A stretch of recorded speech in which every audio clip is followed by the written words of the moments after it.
Putting that into context, I do feel I make mistakes all the time. Learn from them. Treat yourself as a holistic human being, because again, when you train, you think about what food I eat, how many hours do I sleep, what are the type of activities that I do, what am I wearing, right? Because everyone that works in a corporate environment know that we have way too many meetings. Yesterday, my daughter said, "Stop rushing me." And I said, maybe I also need to rush less at work, right? I don't have that fear of failure in the actions that I do on a day-to-day basis. For you to be at your best and to achieve the best result, whether it's in a marathon or whether it's at work, is to have. Welcome to Sports and Outdoor Mentors. In this episode, I chat with Noa Perry-Reifer, the Chief People Officer at On. Noa has a passion for people and has put that passion to great use throughout her career within the manufacturing, business consulting, and now sporting goods industry. I chat with Noa about the key moments through her career, where her passion for people came from, and how she deals with failure, plus much, much more. Before we jump into the episode, I have one favour to ask. Please hit the subscribe button. This helps us to continue to grow the channel, elevate the content, and bring you more insights from other great leaders from the sports and outdoor industry. Thanks for your support and enjoy the episode. Noa. Hello. Looking back over your career, what are the key moments that brought you to where you are today as the Chief People Officer of a global brand of now over 1 billion Swiss francs and I think now more than 2,000 employees around the world? So what were the key moments, would you say, that got you to here? Yeah, so I think actually the key moments are probably before my career even started. So if I go back to my childhood, my parents, especially my mom, she always says, no, when we entered different places or you had different tasks, you were never really interested about the task or even about the place itself.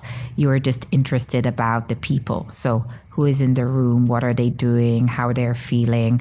And these are things that I started to think about early on as a child.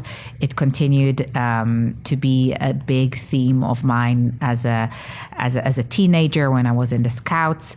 And then, of course, in the different studies. I think I have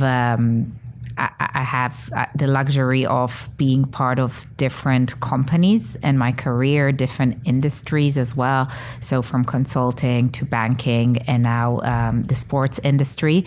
And I feel that through that diverse experience, I can bring together many different aspects that would be valuable for a place like On. Mm-hmm. And where do you think that, I don't want to overplay it, but that passion for people came from? I mean, because that's really interesting that your mum even spotted it at an early age. I mean, it's a good question. I don't know exactly where this came from, but from a very early age, I remember myself saying that people are basically the power of everything we do. And now if I think about the place that I'm in, I definitely know that in order for us to create this amazing product and in order for us to achieve our mission as a company, it is so important to put the people aspect and the cultural aspect as one of the biggest priorities. And I'm lucky to work in a company that really does it.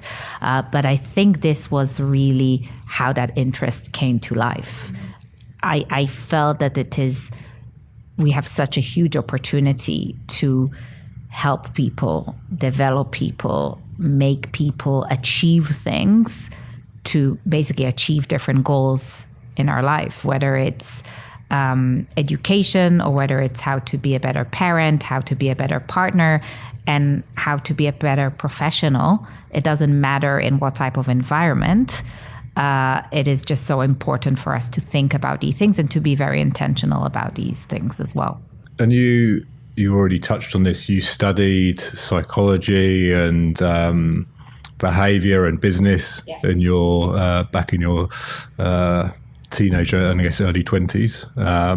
When you look back at that, is there anything specifically that you can think that you you took away that has been relevant or is rather relevant to what you do today?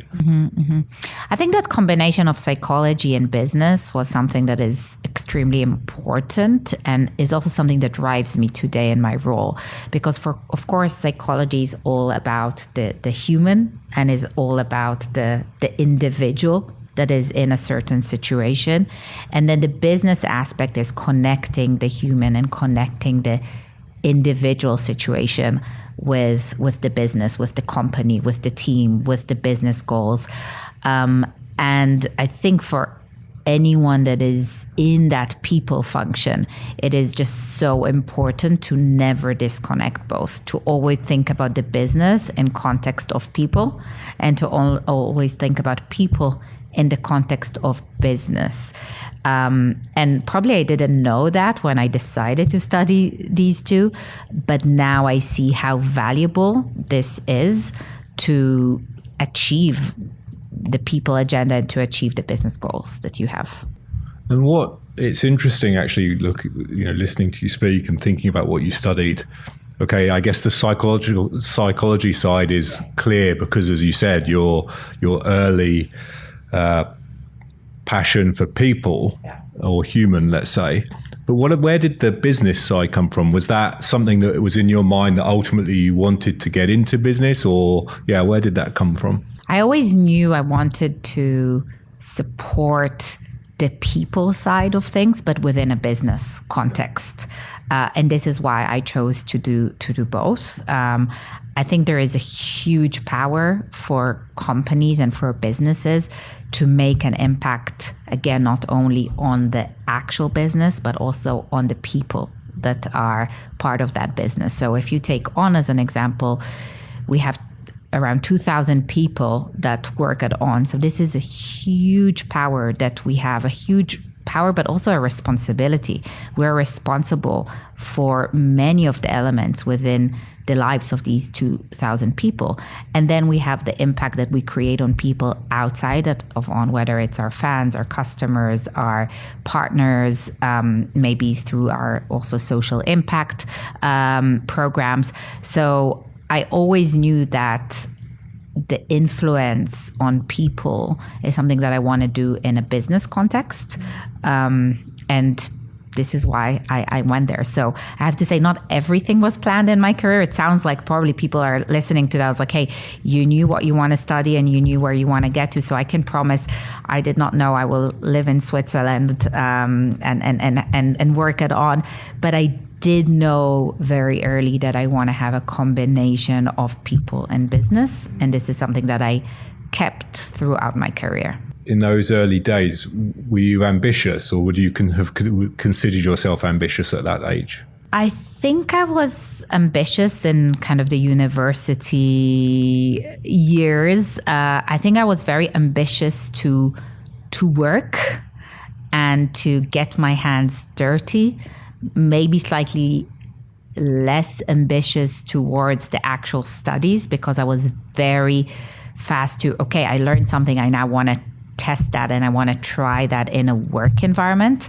So very early on, I think first year of undergraduate, I already did interns. I already tried to work in every moment that I had to try and test things. So I was ambitious, but more on the professional side versus the educational side. Now I miss the educational side a bit more, and I was like, oh, I would love to learn a bit more. I'm a big believer that we all probably learn as much from our failures as we do from our successes, and also from observing others. And at least in my experience, I feel like I've learned a lot from what people have done where I haven't necessarily been aligned with what they've done. I think somehow, whether it's a personal failure or a behavior of somebody else that you're not aligned with, that those sometimes seem to be the stronger lessons. As you mentioned, you've worked in consultancy, you've worked in banking, in HR positions.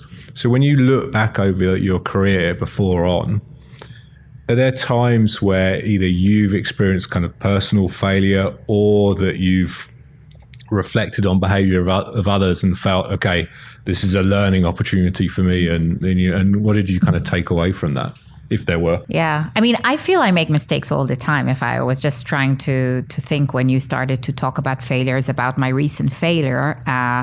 And I remember last week I was in New York, and one of the team members in diversity and inclusion called me, and we talked about something, and she gave me a certain feedback. And then after 2 minutes, I called her back and I was like, hey, you know what? You were right, and I should have done that differently. And I really feel I learned from that. And I really feel there are a lot of takeaways I can take to the next time I deal with something similar to that. So I think putting that into context, I do feel I make mistakes all the time. The tricky part is to learn from them. And to learn from them, I think the first step that you need to do is actually to admit these mistakes. And you need to admit them because then you need to picture in your mind what was the mistake and what can you learn from that. And the only way to do that is to really admit these mistakes. So I have many of these mistakes. I have many of these examples. I think this is also something that we try to bring to On, and it's not always easy, but we feel we are a company that wants to challenge the status quo. And we ask every individual that is part of the team, when you come to work every day, don't take things for granted. Try to challenge how we do things. Try to challenge how we build a product. Try to challenge how we do finance. Try to challenge how we do marketing. The only way for people to challenge how things are done is by trying. And the only way for people to try is to not be afraid of making these mistakes. So like you, I am, and On is a place where we really believe in that need to make these mistakes and to learn from them. I mean, yeah, I couldn't agree more. And I think oftentimes, especially in larger organizations, they're maintaining a attitude or a mindset of giving people the confidence almost, or the freedom to be able to fail, I think is quite difficult, because I think the example that you gave, you're the colleague that you phone back. Okay, you've set an amazing example for that person, because now he or she must be okay. Well, if Noa is able to, hold her hand up, then okay, so can I. But I think it's tough to kind of build a culture around that sort of approach. So how do you try and deliver that same message and that approach to 2,000 people, of which I think, if my research is correct, well over 60% are not based in Switzerland. So the interaction with the leadership team, let's say, is probably not that regular in those cases. So yeah. Hey, it's extremely tough. I agree with you. It is extremely tough, and it's even more difficult when you're more global, when you're a bigger company. It is more difficult if there are new joiners, right? And we hire so many new people every month to our team, and these are new people that start, and of course they want everything to go perfectly. So you're completely right to say that it is difficult. We prioritize that as part of our culture and as part of our values and spirits, so we don't forget how important it is. And as part of that, we also fail many times. But the way we're trying to impact this is by setting that as an example. And you mentioned that phone call back. If that was the only example I had, then of course we would not be able to achieve that as part of the culture. But we expect every leader and every person to do exactly the same to create that culture. Because you can write it very nicely on walls here, hey, please fail and let us know, but it will be in the wall, but it won't be part of the work. So setting that as an example is key. And then the other thing is that you need to set an environment where people feel comfortable doing that. And that example is important, but also the psychological safety that you have within the relationships is extremely important. So we work a lot on topics of trust, on topics of feedback. And we are, again, extremely intentional about that to be able to create that trusted relationship to allow for these conversations to happen. I hope that you can really, as you continue to grow, as I have no doubt you will, that you can maintain that, because I think it's so powerful, but I think it's so difficult to maintain. So it's very difficult. And I today I interviewed someone and they asked me, what is your biggest challenge in your role? And I get that question many times. And it's funny because the answer to that question never changed since I joined On in the last 6 years. Because of course there are different topics that can be a challenge, right? Year-end process, feedback process, recruiting. But these are not the biggest challenge. These are projects that we can always overcome. But the biggest challenge, the umbrella of all these projects, is to keep and maintain this culture and to adapt it when we need to adapt it in that growth phase and in that growth journey. I remember when we were 1,000 people, we were sitting in a room. I think it was pre-IPO. And I remember we said, how can we possibly keep this culture? And, we said, maybe it's not possible, but we said we're going to fight for it even more to make that possible. And this is the challenge that we need to think about every day to make that possible. And we're continuing to think about it every day. So we stay true to our DNA and who we are. What about other challenges that you face during this period of massive growth? Is there anything else that maybe was surprising to you, maybe something that you didn't necessarily expect would be a challenge and it was? Is there anything else that stands out? And how did you kind of deal with that? So maybe I can bucket it into two, maybe cultural challenges and content challenges. So I would say from a cultural challenge, I think what came very clearly with the work on that, keeping the core DNA of our culture, is that you need to be very specific on what is the culture you want to create, and you need to make some tough choices on the culture that you want to create. And it used to be that, we need to find, that's how I learned, you need to find a culture that, will kind of make everybody feel comfortable and that will tap into different ways of working.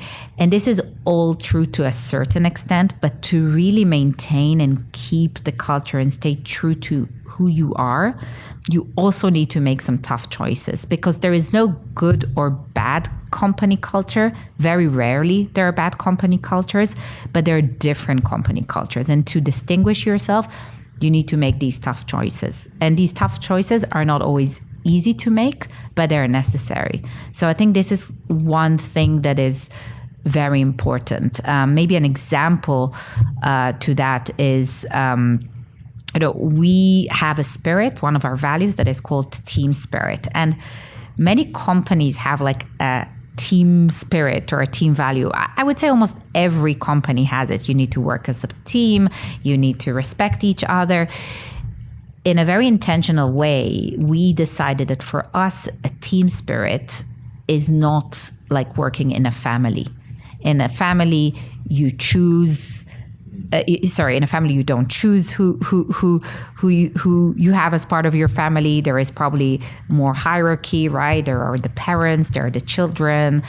We said we're not a family, but we're a sports team. And what does it mean to be a sports team? In a sports team, it means that you help each other when people are struggling, when people are injured, but you also hold each other accountable very much, right? And I think these are the different elements where we become very intentional on what do we mean by having a team spirit. Yeah. And then to the content challenge, I think given the growth, I would say that we as a business, we're exploring new ways of doing business all the time. So On started mainly from a wholesale business. Then we moved more into e-com.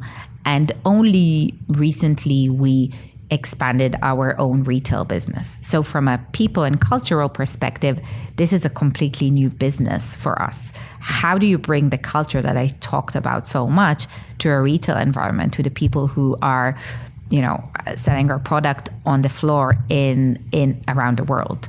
So this is just an example of the different business models or the different expansion ways that we need to now translate into our people and culture agenda. So how do you do that? I mean, without wanting to go into the minute detail, but I think it's a really interesting point around, especially that transition to physical retail, because with e-com, probably many of those people are still based at headquarters. But obviously with your store in London and I think New York, that starts to be really difficult. So are there any kind of lessons that you've learned over the last few years in doing that maybe is fine-tuning the approach for future stores? Like you said, you're kind of adapting as you go. Yeah, we're adapting as we go, and we're still figuring it out. I think what we now realize is that there are some elements that, again, are part of our DNA, and it doesn't matter where you work, how you work, what is your role, what type of employment you have, that we need to keep as a strong core element. However, the way that these come to life have to be different. So if we now introduce a new way to manage performance, or a new way to do feedback, or a way where people can take their holidays, the reason for us to do that should be the same reason, right? It's because of our DNA, it's because of our culture, but the way you bring it to life has to look different. And if you try to do it in the same way, then A, it will not be successful, and B, it will then move out of your core DNA and will not serve your culture.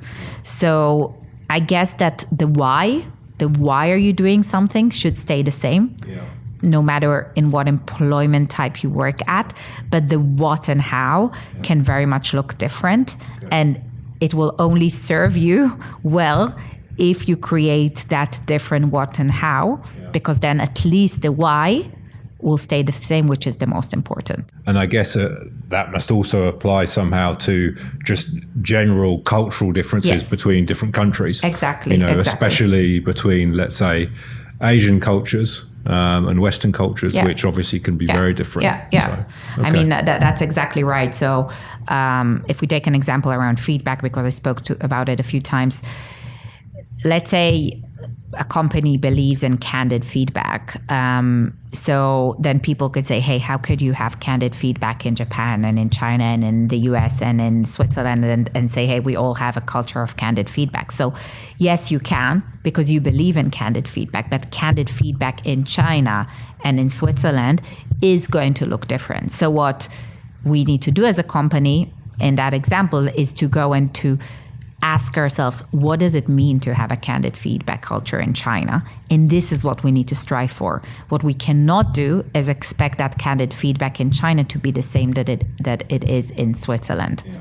I think the distinction you made there around the family approach to team spirit and the team or the sports team approach makes complete sense, because I've worked in environments where it's had more of the family, and that can lead to challenges because the interpretation of that can be very personal, and the way you behave with your family is definitely not the same way you would behave with your teammates in a sports team. I think it probably comes down to that accountability as well. I think the sports team example, actually serves us very well in many different areas, because also if you look at well-being as a topic that is so important for so many companies, what we talk a lot about is recovery, because again, I'm not a professional athlete, but I learn a lot about this topic from professional athletes. One of our founders was a professional athlete, and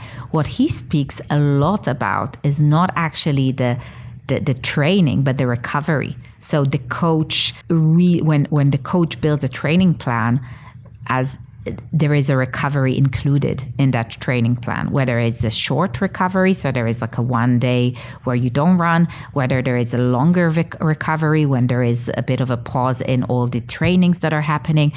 And we believe in that also in a working environment. So for you to be at your best and to achieve the best result, whether it's in a marathon or whether it's at work, is to have these recoveries, and to treat yourself as a holistic human being. Because again, when you train, you think about what food I eat, how many hours do I sleep, what are the type of activities that I do, what am I wearing, right? So it's a holistic approach to that. And the same has to happen as well for us as individuals in a professional or in a working environment. You cannot isolate that anymore. And this is how we want to support people to think about themselves at On and outside of On. This needs to be more of a holistic approach to how people live their lives. That transitions nicely to my next question. Oh, good. You obviously have a very, senior, important role as Chief People Officer here.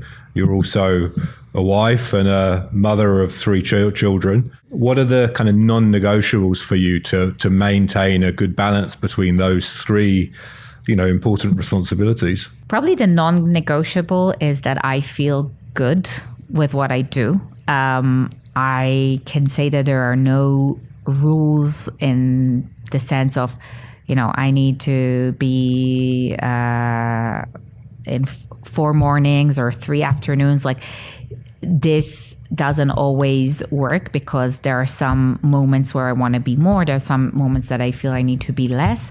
But I would say that flexibility allows me to then ensure that I personally feel that I'm in the right balanced place. And I don't always feel that I'm in the right balanced place. And then I need to correct it. And I think this is the most important thing that I've learned, that there is a lot of responsibility on me to correct the balance. And I think the minute that you decide that the responsibility sits with someone else, whether it's your employer or your manager or your partner or your kids, then it doesn't work. So the responsibility has to be on the person who wants to set that balance or that integration or habits to make that work. And it's I would call it's a constant battle, or it's a constant thing to manage. But I know that I need to do that. And I know that if I do that and if I pay attention to it, then it works. Yeah. But I think that the approach of reflecting on yourself of, okay, how do I act? I think that's, though, as relevant in professional life as well. It's I think it's all too easy to point the finger at somebody else or to your colleague or to your company. I hear it a lot, I'm not happy. Okay, but then, what are you doing about it? It's your choice, you control it. Really interesting. Is there anything that, when maybe the balance isn't quite right, do you, working in a sports company, do you use sport as a way to maybe help you reset and find a better balance, so you're looking after yourself as well? You said, for you, it's about feeling good. Yeah. I think for me, sports definitely help me. So I think I do train, and I tend to really not compromise on that despite very busy and challenging days. So I think that's one thing. And then the other component where I spoke about when we spoke about that athlete topic is these recoveries. I think when when things are very busy and there was so much to do, I at least can tend to not focus on the big picture, and just taking a few days or even a day for yourself to think, okay, what are the things that I need to do differently to find that balance in a better way, really helps me and energizes me as well. And a lot of great people in the company to discuss that with, right? So a lot of there are many parents here of young kids, doesn't matter if they're mums or they're dads, and we all share that challenge, and we all discuss that, and we all try to support each other in that journey. So I know you don't like to multitask. True. Did I tell you that? No, but I did my research. So I have this thing about kind of personally about focusing, doing one thing and doing it really well. But in this age with, digital tools that mean we're connected kind of all the time, it's more and more difficult. Any tips on how to avoid that? I have so many tips. I don't live them myself all the time, but I live some of them. So first of all, no notifications. So I don't have email notifications. I don't have Slack or IM notifications as well on my phone. I think these are not helpful, not when you're home, but also not when you work. So I think that's kind of the first good tip to try and not multitask. I think the second one is especially in meetings, because I think when people multitask the most, they multitask when they're in meetings, because everyone that works in a corporate environment know that we have way too many meetings. Then we try to reduce the amount of meetings. We're not able to reduce the amount of meetings. So we say, okay, I'll just work when I'm in the meeting. So the first thing is, if you work and you're in the meeting, then maybe it's better that you're not in that meeting because it's not that important for you. And if you decide to be in that meeting, then the incremental gain of that meeting will be way higher if you are fully attentive. So what I really try to do, and again, I'm not always successful, so I fail there as well, but is to never send emails, send messages, look at the phone while I'm in different meetings. I think the win in that context is huge for the quality of the meeting, the quality of interaction, that psychological safety that we mentioned, and your ability to deep dive into some of the nuances, whether it's a relationship nuance or whether it's a content nuance, that can very much help you to then achieve a better outcome for that meeting. So I think that is I would say a big game changer. Yeah, I agree. In my new life, I don't have to worry about this anymore. But in my old life, in corporate roles, it used to drive me crazy when other people were doing it, though. Yeah. How do you manage that? Does it bother you, or are you able just to kind of detach yourself if other people are doing it? I tend to give feedback. When I see that. I cannot control how people manage their day-to-day life, but I do tend to give feedback when I see something. And I think, again, in an on environment, people are receptive to that feedback and they respect these feedback. And I saw, at least in my team, I saw some really positive shifts in that direction. And one of the key aspects of it is to have the right people in the room for meetings. Because when you have the right people in the room for the meetings and each person feels like they are essential for that discussion, then the focus will be much higher.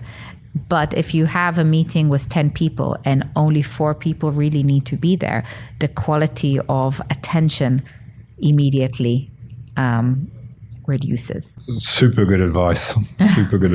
Normally when companies grow at the pace that On has, when they get to a certain size and probably at several points throughout their growth, they tend to start to put into place more policies, more processes, more rules, guidelines.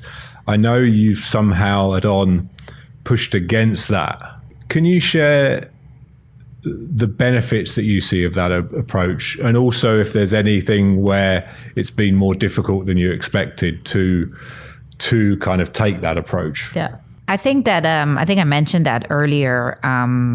As you well said, we're a company that grows fast, and with that high paced growth, we add a lot of people to our team. And when we were 1,000 people, I remember we sat down and we said, okay, what do we need to do to maintain this culture? And we did probably the counterintuitive.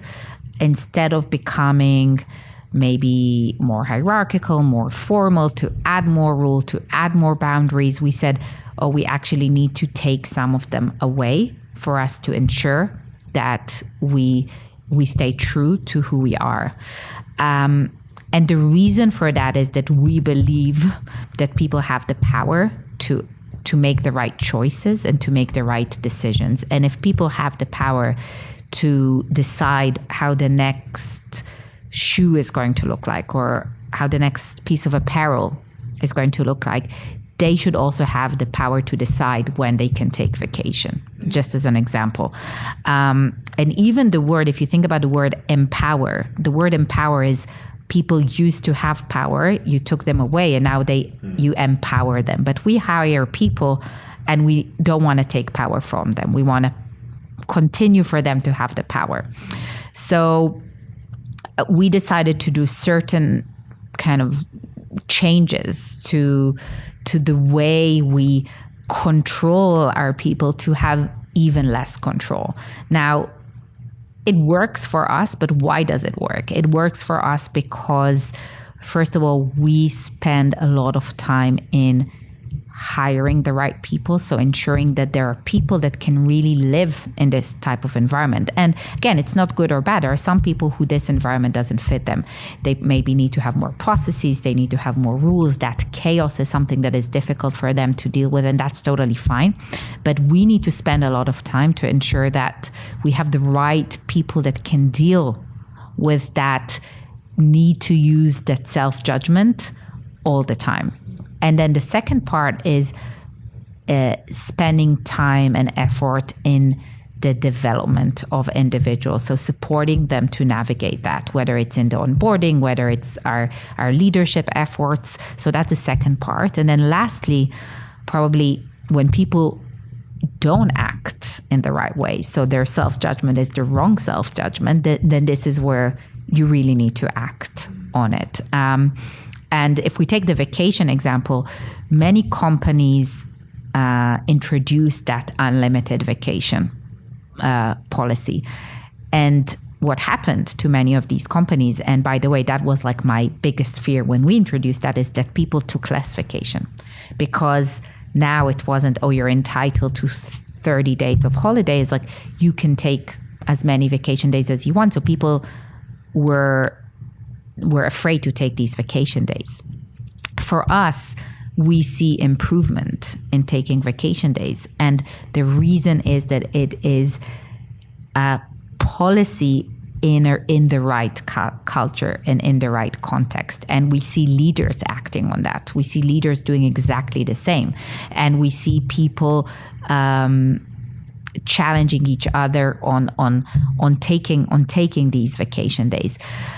It's not perfect everywhere here, so I don't want people to listen to say everything is perfect. We have our challenges, but it can never be like a slogan. You can just take as many vacation days as you want, because that would not work either. You've also worked in much larger organizations. I mean, it was Goldman Sachs, right? It was the bank. Yeah. So I think something well over 50,000, I think, employees globally. And I don't know, but I'm assuming that environment has much more policies, much more processes, much more rules and guidelines. So you've lived, let's say, two probably quite contrasting examples. When you think about the journey that you're on and will, I'm sure, continue to go on, do you see any risks with maintaining the approach that you have now based on what you've kind of experienced and learned in previous roles? I think it is important to adapt when you need to adapt, because also if you stay too true to your DNA and you don't change and adapt, then that DNA will not hold anymore. So I think what we do, so as an example, we are now planning a lot for our next growth journey. So from now till 2027. And a core element of that planning is, what do we need to maintain in our culture and what are the elements that we need to adapt? And we are definitely looking into elements that we need to adapt. But again, we will adapt only if the why is the right why and not just because we're growing. Because growing is not a good enough reason to change your culture. It needs to be something beyond that. And then we will definitely need to adapt. We cannot be married to anything we did in the past. And this is why we are an innovation company. It's not only because of the actual product, but it's also about how we can innovate in the way we run the business. And it could be, there are many examples around supply chain logistics. There are examples on how we do marketing, and there are examples on how we do talent as well. So you've spoken before that there isn't any one person that's necessarily influenced you professionally over your whole career, and that actually it's more about the people that are around you every day influencing you. So if you think about the people around you today, and we're not today, but you know what I mean, at On, and all of those different nationalities you have, what's the most surprising thing you've learned from anybody in the business? Is there something that stands out that has really shocked you or just surprised you? Something? Yeah. I learn so much every day. I learn from people at On. I learn from my family. I even learn from my kids on a daily basis. Yesterday, my daughter said, "Stop rushing me," and I said, maybe I also need to rush less at work, right? So I think I learn a lot as well from home. I would say that connected to that rush, one thing that I admire in many people at On that I work with, whether it's the CEO or the CEOs or my peers, is that ability to take the time to make the right decision and not to rush the decision. Because if you think about decision making, which is something that every executive needs to deal with on a daily basis, you basically judge decision making, which is a big term in the corporate world, by the quality of the decision and how the decision has been made. And I think what I learned quite a lot at On is that sometimes to make the right decision, so the quality of the decision, you need to pause, you need the time, and you need to stop yourself from driving too much to some of the conclusions. And when you're responsible for people and for culture, it is very easy to jump to conclusions very fast because these people told me that and these people feel that, and then you become emotional and you want to act on it and you want to help. So just by pausing and thinking a bit, I think this is something that makes the reaction probably a more rounded reaction, and at the end a better quality reaction as well. Also linked to the fact that you're overseeing the people. Yeah. Probably on the flip side of that is sometimes maybe the people thinks that things are going too slow, because I've experienced this in the past. Yeah. So then do you sometimes also feel pressure from the people to actually move quicker? Or is that not something that... I mean, there are certainly some times where people, waiting for an answer, or they want something to happen and they want... I think in general, maybe two things around that is, first of all, you will never make everyone happy. And I think we always need to remember that.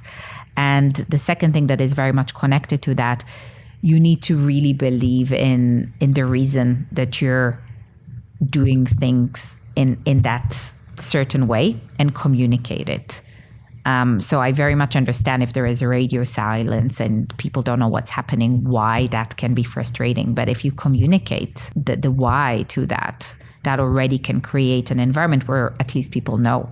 Maybe they disagree, but at least people know. So I've been lucky enough to work in the sports and outdoor industry for almost 30 years now, and I'm still surprised and disappointed about the number of women in senior leadership positions within the industry as a whole.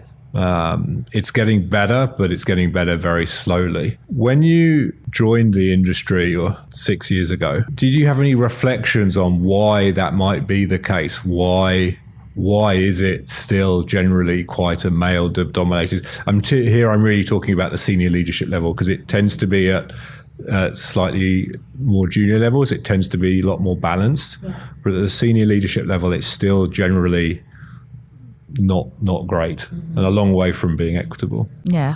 I think On specifically, our management team level, which is the senior layer, I don't have the exact numbers now, but I think it's around half. So we have half women, half men. I think the why is very much connects to the wider industry or to the wider world. I don't necessarily think there is a specific reason for only the sports industry. What I can say that is extremely important, and I know it's a bit of a buzzword where you say, hey, if you have senior leaders that represent a certain minority, then it would be much easier to then have people at lower levels with that minority. So you need to ensure that you have a diverse population at the top leadership for it to be trickled down. So I know that is a kind of a buzzword or buzz thinking. I've really seen that come to life at On, and I can say it is the most important thing that companies need to do. The only way to be diverse, whether it's race, ethnicity, gender, you name it, is to have that diversity at the very top. And this is the only way for people to feel that sense of belonging and that sense of ability to look up and to feel part of. So that's extremely important. I think connected specifically to this kind of sports industry, you have diversity, but then connected to diversity is inclusivity. And it is extremely important to build a company that is truly inclusive. And it could be, again, this is a complete assumption, but it could be that in some of the sports brands, the inclusivity is actually not there. So maybe it's easier to create a diverse team, but for that team to feel that sense of inclusion is something that is missing. And it could be by the way discussions are being held. It could even be by the type of activities that are part of the day-to-day reality of different companies. So again, if you want to strive for diversity, the best thing that you can do is to ensure there is inclusivity for that. Yeah, absolutely. No, I've experienced exactly that, where I think from a cultural perspective, it can be in some companies difficult for people that aren't in the, let's say, the native culture, if you like, to fit in, and then the retention becomes a problem, and then it's a vicious circle. But it's still surprising to me that whether because to your point, it's not just a gender topic. This is clear, but it's also been pretty well proven that from a financial performance point of view, companies perform better as well when, again, just at the senior leadership level, it's more diverse. But it's still, I think we still have a long way to go. I think one of the programs or one of the initiatives I've heard a lot about is mentorship programs. So mentoring women and minorities to kind of help them evolve and reach those roles. Is that something that you've looked at or put in place here or experienced in previous life? Because, the reality is that, you are sitting here in a C-suite role, which is still unfortunately a reasonably rare thing. So as a woman. Not on specifically, but I mean generally. So have you experienced anything like that, or is there anything that you've benefited from over the years? Actually, I was fortunate to have some mentors throughout my life and throughout my career. Some of them were more official mentors, and some of them were really unofficial mentors, and just people that I trust and that can be amazing sounding boards for some of my challenges. I still have mentors. I think this whole topic of discussing some of the challenges that you have, opening up to some people, helping yourself through others to navigate some of the milestones that you have is extremely important. I think beyond mentorship, something that helped me a lot is peers. So as you said, women struggle many times in work environments, right? And I think the fact that some of my peers, some of my best friends at On are women at my level, with kids or without kids, that have sometimes very similar struggles, and I can pick up the phone or go for drinks with and discuss that, is something that really, really helps me, because again, it touches on that inclusivity topic that is just so important. So I think this is something that helps me a lot. I think at On as well, we've established something that we call inclusion groups. It's pretty similar to employee resource groups that many companies have, and I think it came as a very natural initiative where different groups started to come together, and we definitely have one for women. We have others for different groups, and I see the benefit of these as just a group of like-minded people.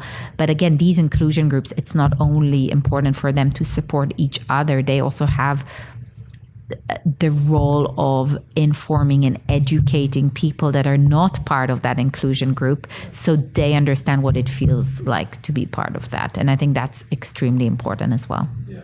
So do you think that is there something that stands out other than what you've just mentioned, that as an industry we should do to better promote women and minorities into leadership roles? Is there anything that is like, I would love to see this?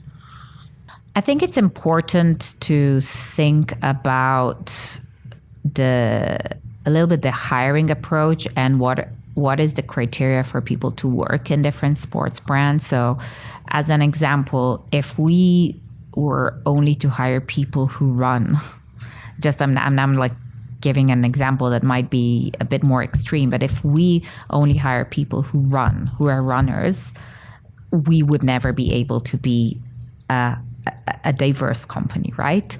So we hire people that connect to our mission, which is igniting the human spirit through movement.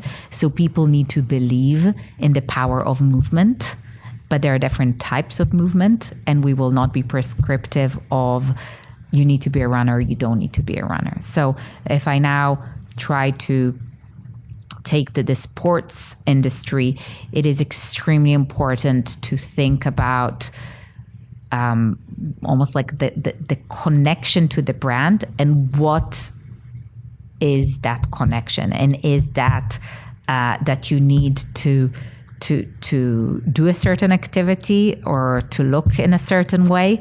And hopefully when people really think about it, they understand that you don't necessarily need to do a certain activity or to look in a certain way to be in a certain position. And you only need to have that as part of the requirements if this is something that would support the actual day-to-day job. Yeah. So on a more general basis, if you knew you weren't going to fail, would you do anything or differently? I have to say that I don't have that fear of failure in the actions that I do on a day-to-day basis. What I do have sometimes is that worry of disappointing some people. And I think that if that would disappear, then maybe there were some actions that I would do slightly differently. Is that professionally? But because I wonder, because I think this is now starting to get a bit deep now, but I think on a personal level, sometimes, it's the same thing. Yeah. Whether it's family, partner, children, that kind of, I think that's a really good way of putting it, that fear of disappointing. Yeah, but I think it's, I don't think you can split it to professional and to personal, because at the end, what you have here in a professional environment are relationships. And what you have outside of the professional environment is also relationships. And part of relationships is that mutual accountability. It's that disappointment. It's that encouragement. It's all these feelings that you have. And that worry of disappointment for me can be in any relationship that I have, whether it's with family, friends, work, colleagues. As long as you truly care about the person, then that is a relationship that would have that disappointment. So what would you do differently? Yeah, I don't. I guess it's not a one example, but I think sometimes just ensure. I try to really ensure that people feel part of and feel comfortable with many of the decisions you make. And this is a worry that sometimes can perhaps slow me down, or sometimes can change the way I do things. And I think if that wasn't the case, then maybe there's some stuff that I would do slightly different. What is your favorite piece of sports or outdoor gear? And you're not allowed to say anything from On. That's way too easy. Anything from On. I really only wear outdoor pieces and sportswear pieces from On. Really? Of course. No, but stuff that you must use, things that On don't even make. Or okay. I don't know. Like, do you ski? Do you bike? There must be. Yeah. So for skiing, I have a piece of Arc'teryx that I like. So I do that. I have a lot of things for kids that On still don't do, which I like for my children. So there is a brand called Namuk that has really good ski stuff for little kids. So I use them a lot for my children as well, and it's great. I know it well. In fact, Franz, who's the CEO, has been on this podcast. Oh, nice. Yeah. So I love their stuff. Sometimes can you just make it a bit bigger? And I want it as well. But unfortunately, it fits my kids only. Yeah. Okay, great. So what book would you advise somebody to read if they wanted to have a leadership position within the sports and the outdoor industry? Or it can be just generally, it doesn't need to be specifically linked to the sports and outdoor industry. I think there is a book called Tower of Coaching that we made. What's the name? Tower of Coaching. Okay. Yeah, that's a great book. A little bit about kind of relationships and leadership. I think we talk a little bit about women.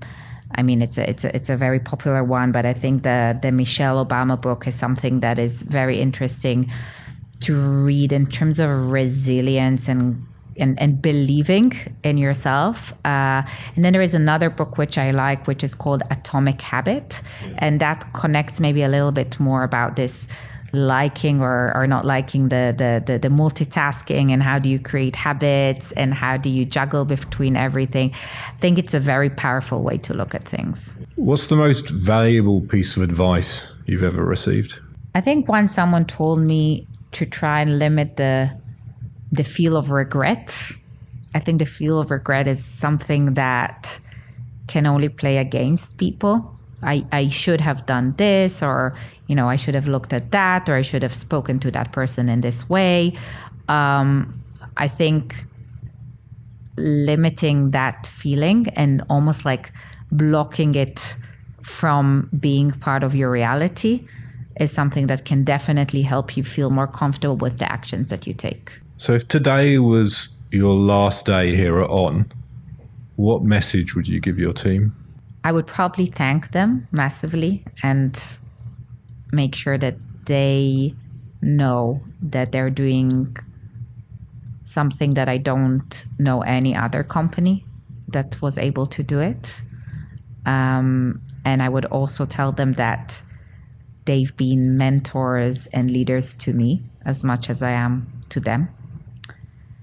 And I would probably also say that they should continue to lead with the why as the first thing they think about, and as long as they lead with the why, I'm sure that everything that they do would turn out to be the right thing. And if you could give future leaders of the sports and outdoor industry 3 pieces of advice, what would they be? The why idea is something that I would definitely give and provide. I think it's extremely powerful. And I think as long as you're very much connected to why you're doing certain things, A, there will be the right things, and B, it would be much easier to also share and explain. I think the other piece of advice would be about challenging yourself, challenging your team, challenging your company to do things in a different way, to really challenge that status quo, to really try to break any boundary that is possible if you think it is the right one to break. And the third thing is to believe in relationships and in the power of people as the core glue that enables company to achieve what they want to achieve. Rebounding quickly off the second advice there. So you said about, being willing, ready to challenge, and challenge essentially could be your boss, your company. I think there are a lot of topics sometimes, particularly in this day and age, around sustainability that employees would like to, and maybe sometimes don't feel brave enough, strong enough to do. What would you tell somebody that's sitting there, I don't know, I don't have the confidence to tell my boss that we should be doing this, or they're just afraid to maybe raise their hand or raise their voice. Is there anything? I guess this is a 4th piece of advice, but so I'm changing the goalposts. But no, probably I will ask why. Like, if you tell me now that they are afraid or they don't feel the confidence, I still don't know why, right? So why are they afraid? Why don't they feel confidence, right? I think asking that question and understanding what prevents them can very much help them, and maybe me, to find the right ways to do that, right? Because there are different reasons why people don't feel the confidence. From my experience, many times people are afraid of doing something like that, and then they actually decide to do that, and then they realize it was a really good step. Yeah. So I would try to challenge that feeling and see whether it's a feeling or it's a reality. So last question. So the goal of this podcast is really to help people along their own career journey to benefit from the lived experiences, successes, failures of others. So is there anything, considering that goal, is there anything today that I should have asked or that we should have covered that we haven't, that you would like to share? I think we talked a lot about what it takes to be confident, to be brave, to work really on what matters. And I think these are all very important elements. I think on the topic of psychological safety, I would just maybe reinforce that message to people in any working environment, that relationships within a working environment are extremely important and should be treated like any other relationship that you have outside of the working environment. And I would encourage everyone to think about these relationships in this way and to invest in them, because that is what leads to success, fulfillment, and fun that people should have and strive in a working environment. So back to the power of people. Exactly. Yeah. Great.